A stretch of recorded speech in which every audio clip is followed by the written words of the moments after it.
Hello and welcome to everyone. We've got Bkfc fighter here, my special guest Dat Nguyen. Can you please tell something about introductions, titles you have achieved, and so on? Can you please announce yourself?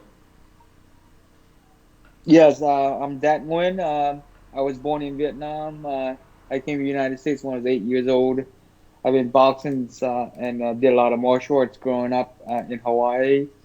I've been boxing since I was like 12 years old, and I did some karate and stuff like that, wrestling.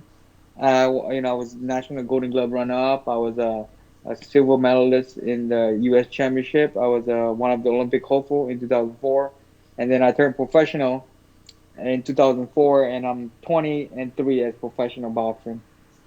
Awesome. So you started training at a young age, right?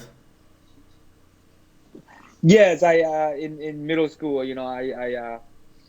I did some karate and kickboxing, and I did boxing as well, and then I got a full scholarship after high school, so that's when I took that route to go professional in boxing. But I was a full martial artist where I did karate and I did the Muay Thai kickboxing in Hawaii. Since kickboxing is very big in Hawaii. So you picked boxing in the end, right? I just forgot to ask you in our script. Do you have some specific nickname? Like I said, I got the nickname Dad Be Dad because the manager that I signed in boxing, they were both Italian, so they like to give me the nickname Dad is Dad. That's the slang in Italian. Said Dad is Dad. So they said, well, why don't we call you Dad Be Dad? But like I said, I was gonna name myself Dat the Wildcat, or something like that, or Dat the One, but it never clicked. So that bit I stuck on me now. So Have you ever competed yes, in an amateur, I mean, in an MMA fight, amateur or professional?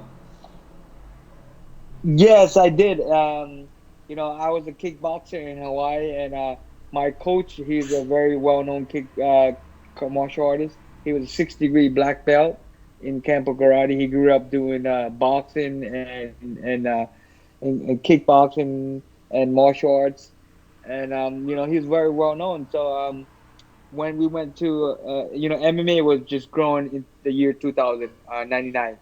So I was still a teen at that time, and we went to set up a ring because they didn't have the octagon at that time yet. And my coach was hired to set up a kickboxing ring. So I came to help him, and then the promoter that was putting on the MMA show, he's like, "Look, we need a guy, 120 pounds, um, to fight this a black belt jiu-jitsu guy." And I said, "Look, I'll fight him." So I ended up taking the fight. I was like 17 years old, and I fought a 26-year-old man. And like I said, I knocked him out with a roundhouse, and I got disqualified because what happened? Because I was a kickboxer and I did high school wrestling, so he was a jiu-jitsu black belt martial artist. So when I fought him, that was my first MMA fight, and I didn't know the exact rule was because I thought anything go, you can kick the guy and all that. But the rule is that you cannot kick the guy when he's on the floor. So when he shot at me, I sprawl and turn and I roundhouse right on the face and knocked him out. And they disqualified me after I kicked him and knocked him out. So yeah, if it So was that a was the only pride time I fight, you ever would did win. MMA. Yes, Yeah, I said yes. if it was a pride fight, you would have won. Right, right. Like I said, MMA in the early day, in the 1990, I think that was 1999 or 98, something like that. And I was still, 76, 17 years old at that time, 16, 17. And, I wanted to do MMA, but, it was just growing at that time. Everything was amateur, and I think the rule was very different back then, I guess, yeah. If I would have continued in MMA, I think I would have been in the UFC, but I stick with boxing. I got a full scholarship. I went to the Olympic Training Center, and I studied computer information system. And like I said, I did boxing for many years. But in the sport of boxing, you need to have a good promoter and good manager that knows the game, that can move you and put you in the right spot. I didn't have that. What is your favorite Yeah. strike? I mean, you're a boxer for your whole life. Do you have the favorite punch? To tell you the truth, when I was kickboxing, I could kick better than I could punch because I rely on all my kicks. I could pretty much do any kind of kicks. My kicks are my favorites. But when I went to the Olympic Training Center, I became a professional boxer. I didn't kick anymore because when you start to kick a lot, your stance are different from boxing. So when I just convert to professional boxing only, my stance has closed up the gap a little bit because when you're a kickboxer, you put more weight on your feet, because your feet are so much lighter that you could kick, at somebody's head. But as a boxer, you put your weight differently. So like I said, I don't really have a favorite punch. I have good power in both hands. I knock people out with my right hand and my left hand. So I'm like an ambidextrous, where what they call it, ambidextrous, where you can use both hands at the same amount, same strength.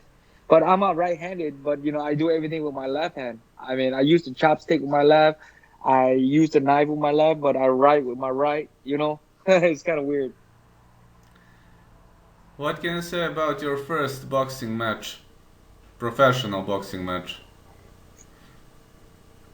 Oh, my first one. I was very excited to make a debut. So I trained very hard. It was a 4 rounder, and I went in there and knocked the guy out in the first round. I mean, I knocked him down. Michael Buffer, you can't believe it. Michael Buffer was actually my ring announcer. He Wow. announced my name. He's like, "How do you pronounce your name?" That was in 2004 in Atlantic City, and I was fighting on Kermin Sinchon. He was the main event. He was a world champion, and it was a main event on NBC, and I was on the card. And I went in there and knocked my opponent out in 1 minute and 30 seconds. Like I said, I had a lot of power, but like I said, when you believe in your power too much, your opponent sense it, and you gotta catch them with a punch they don't see. That's how you knock people out. And like I said, in the early stage of my career, I was looking for the knockout too much. That's why my record don't show a lot of knockout, but I have a lot of power because I sparred with a lot of world champion, and I hurt them, and I knocked them down. But it doesn't show in your fight because in professional, the fighter can adapt to your power if you show too much on early on. So as I mature in the last couple of fights, I kind of hide my power a little bit, and that's why I've been getting my knockouts in. What is the difference between 4 round and 6 round fight? Is there a very big difference or you can adjust? Well, 4 round, 6 round is pretty similar. To tell you the truth, when I was fighting professional boxing, 4 round and 6 rounder, I basically only trained for like 3 weeks because I'm the type of fighter that starts very fast. I come out and I work every single minute very hard. And so for a 4 rounder or a 6 rounder, it was very easy for me because I would have the stamina to go hard every round and knock people out. But when you start to fight 8 round and 10 round, is a different game. You have to pace yourself because you can't fight hard, and you got to train differently too. You got to train at least 8 weeks or at least 6 weeks, and you got to peak for an 8 rounder and a 10 rounder or a 12 rounder fight. And that's a different about me. As I realized that I need to adjust my pace, and I start a little slower because if you start very fast, it's like if you run a marathon and you sprint the first lap, you're not gonna make the marathon. And that's what I did when I started fighting longer rounds. I had to adjust my pace a little bit. And when I fought Miguel Flores, like I said, I start slow and I finish strong. But in bare knuckle, you have to start very strong because the rounds are shorter, and there's only 5 rounds. I think eventually it's gonna go to 7 rounds and 9 rounds once the competition picks up. Yes. So, what is the best knockout of your boxing career? You probably have the best one, right? I think my best one. I mean, I had a couple of knockouts in there that I knocked it out, but I think my most renowned knockout was against Miguel Flores because he was undefeated. Like I said, I came into that fight as a big time underdog, but I just had a different mindset. After that fight, it made me a lot better. when you fight somebody that is undefeated, you have to take their willpower. You have to take everything from them to win that fight. Like I said, when I knocked Miguel out and he got up, he was hurt, but he wanted to continue to fight because he know that if he lose that fight, he's gonna lose a lot of money, millions of dollars. And they already setting up to fight for millions of dollars. They overlooked me, and I came in there and upset them, 51 underdog. And after that fight, it made me a better fighter because I came into that fight with a different mindset, a different game plan. Because all the fights before that, they always give me short notice, and that's why I have a few loss on my record because I was never at my best. But when I fought Miguel Flores, I said, look, I cannot start fast and try to impress the judge. I just gotta let the fight, take its course and take my time. Um, and fight him. Even though I beat him, I didn't get a title shot. Even though he was set up to fight for a world championship, they already looked me. They already set up to fight the champion after me, and I thought after I beat him, I was able to take his spot. But obviously, that wasn't the case.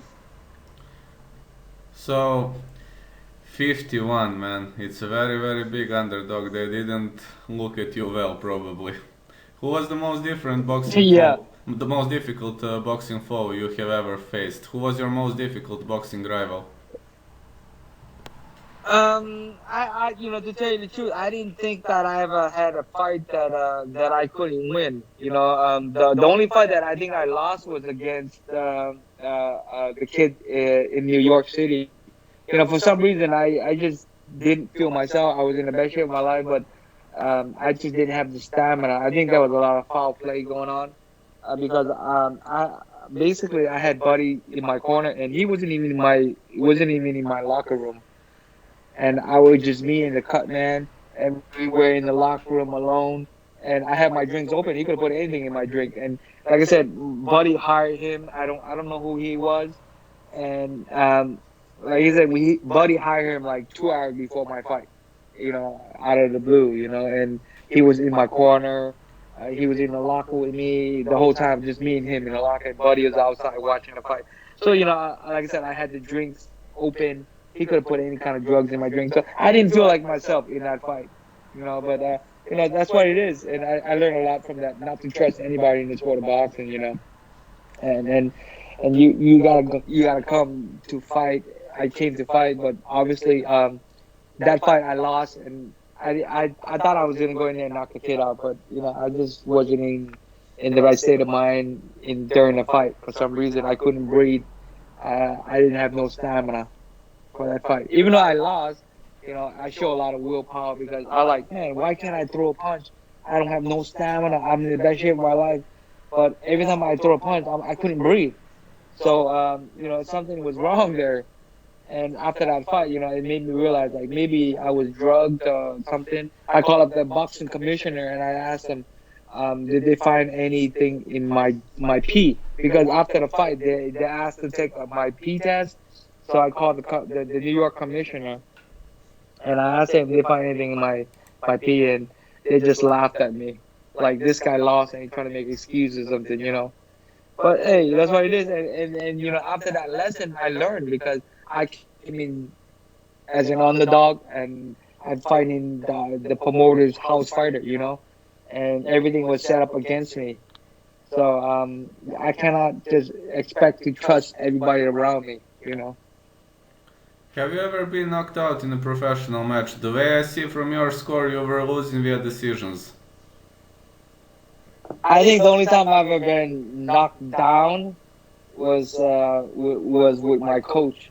My 6 degree black belt coach because we I had an exhibition with him because I was following my coaches, but then I was being a little cocky, dropping my hands, so he gave me a roundhouse in my forehead, and I was knocked. I was down. I was like, whoa. I got up and like, whoa, what happened?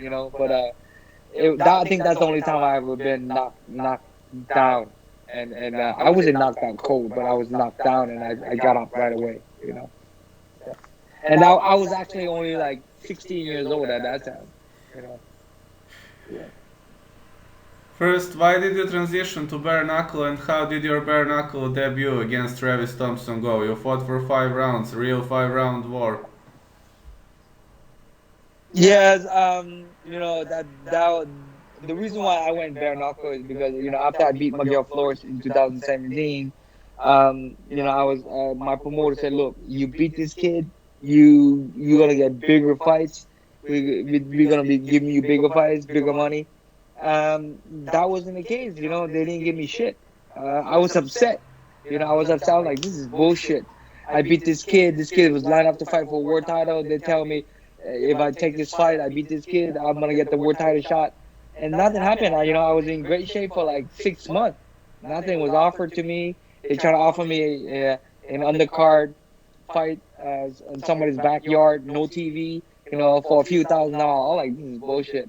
So I said, you know what? I'm gonna quit boxing because this is bullshit. So I quit boxing after 6 months being in great shape, and I built a restaurant. I built the restaurant that I have right now. It took me 2 years to build that restaurant. I was in that place, the restaurant every night, working on it. Painting. Pretty much built that whole restaurant with my own two hands. With a few helps from my friends. I pretty much did everything. Did a lot of research about restaurant. Bringing everything up to code, and it was amazing. It took me 2 years to grand open. I mean, if you get a chance, you got to take a look at my restaurant. And see, I'm gonna post some pictures before and after in the future, so people can see how much work I did in there. But my restaurant's been open for 10 months now, and like I said, after that fight, it made me realize a lot of things. After my restaurant is open, I still got the hunger. I wanted to be a world champion. I want to get back into boxing or any kind of martial arts. And bare knuckle was around, and it's been legal after 130 years. So I call up David Feldman. I knew him from being in the boxing war, and he gave me an opportunity because of actually my agent Nelson Lopez, who was connected with him in Florida, and he said, "Look, are you crazy? You want to do bare knuckle?" I was like, "Yes, I want to do bare knuckle because I grew up doing martial arts, so bare knuckle is nothing new to me. Being grew up in Hawaii, you always have guys that has the mentality to fight. If you grew up in Hawaii, everybody want to fight you. Uh, they want to fight you in the street. So I said, I would love to do bare knuckle to prove to people that I'm a well-rounded martial artist, not just a boxer. And so I did the first fight with Travis Thompson. That first fight, opened my eye a lot because it's totally different. But you gotta have the mentality of a fighter, and that's what I did. I was a fighter. I was able to adapt in there, and a lot of things I had to learn. Like I said, hitting Travis as hard as I can with bare knuckle. My knuckle is very swollen. So the second fight, it gave me a lot of knowledge to get better in the second fight, and now hopefully I'll be in the third fight fighting for the world title soon. How did you turn the lights out on Abdiel Velasquez? Like I said, I knew that he was very awkward. MMA fighters are very different from boxers. They're very awkward. They fight differently. They in and out. They throw their punch unorthodox. So I was prepared for his style. I studied his fights, and I knew he was gonna come in and out, and very quick. He actually have improved like 300% at least since his first fight in bare knuckle, and he been knocking people out. In bare knuckle, I mean, if you hit somebody, it's gonna knock somebody out. And he knocked a few guys out. He has a good power. That was the first time, like I said, I was ever knocked down in a professional stage. I didn't think it didn't hurt me or anything. He hit me right in my eye, and at the same time I threw an overhand left, and I think I was off balance at the same time that he pulled my head and hit me at the same time. So the momentum of the punch kind of like made me fail, but I wasn't hurt or anything. So when I got up, I was like, man, this is gonna be a real fight now. I mean, the referee asked me, "Are you okay?" So I said, I point the finger. I said, "I'm good," and I showed the thumbs up. to the referee, not showing that, not giving my opponent the thumbs up. I was giving the referee the thumb up that I was good. And so when I got knocked down, I got up. I was pissed. I was like, man, I'm gonna knock you out now. And that's what happened. I caught him with some good punch, and he was out. Can you make the difference between Bkfc and boxing? In Bkfc, many fighters that I interviewed said the main difference is because there is a lot of holding, dirty boxing, and different rules, of course. They say there is no three knockdown rules. So, what do you think? Hmm. Yeah, the bare knuckle fight is like I said. That's why MMA fighter loves it. I'm telling you, a lot of boxers not gonna get used to that. They're not used to the hold you can hit, and I mean the boxer is gonna have better skill with the hand, but it's good. It's basically a real fight. I mean, a real fight, like I said, a real brawl. You gotta learn how to brawl in there. You gotta learn how to man up and fight the guy. A lot of boxers, like I said, they're so comfortable with the glove. To tell you the truth, if I was to fight glove, I would have with those bare knuckle guys. It would have been easy for me, but because it was bare knuckle, it's an it's a level playing field. And actually, the bare knuckle, the MMA guy might even have an advantage over the boxer because they're so used to fighting with those little gloves. So boxer who are so used to fighting with the bigger gloves, they put the eel muff up and the foam boot style. The defense is totally different. So you gotta be able to move your head a lot more and find your range differently. And for me, I have to adapt. And so hopefully the next fight I'm fighting Johnny Bedford. He's a very good fighter. He's undefeated in bare knuckle. So that's the fight everybody's looking forward to see. It's gonna be a war between me and him because we both come to fight. Well, yeah, I kinda agree. I interviewed Reggie Barnett Jr. and Johnny Bedford defeated him. He said that Johnny Bedford is a very, very tough fighter. What do you think? Absolutely, Johnny Bedford he's a warrior just like I am. So it's two warrior going at it. It's gonna somebody's gonna have to go out. So it's gonna go to the battle of will. That's the fight that I spoke to David. He already confirmed with me that the fight is for May 16 at the Hard Rock Stadium down in Miami Garden. Where they host the Super Bowl. They're gonna not the grand stadium where they host like 50,000 people, but the outer stadium, the smaller stadium on the side of it, where it hosts about close to 5 to 10,000 people there.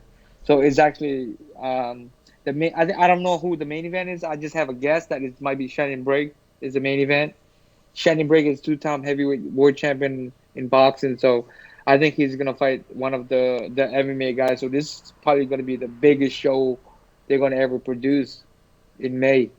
And me fighting Johnny Bedford for the title, the 135-pound title. We both undefeated. I'm 2-0, but I have a lot of boxing background, and him being 5-0 in bare knuckle, it's gonna bring a lot of interest to the fans. So that this is gonna probably be the biggest fight that bare knuckle fighting champion is gonna ever produce. And Shannon Brigg is gonna be the main event, I think. You said you would like to add something about the restaurant, to greet someone, and so on. So, can you add it now? Can you say something we didn't speak about? And Yeah. I 10 years ago I opened a boxing gym because I didn't have a promoter, I didn't have a trainer, I didn't have a manager either. So I opened Miracle Boxing Academy. I did that for 10 years. It got me a lot better as a fighter because I teach students, kids, how to self defense, how to gain confidence, and at the same time when I taught those people, those students, it got me a lot better. That's why I became a better fighter today because teaching them. And then 2 years ago, 2.5 years, 3 years ago actually, when I fought Miguel Flores, I thought I was gonna be able to get back into boxing and fight for a world title, but it never happened.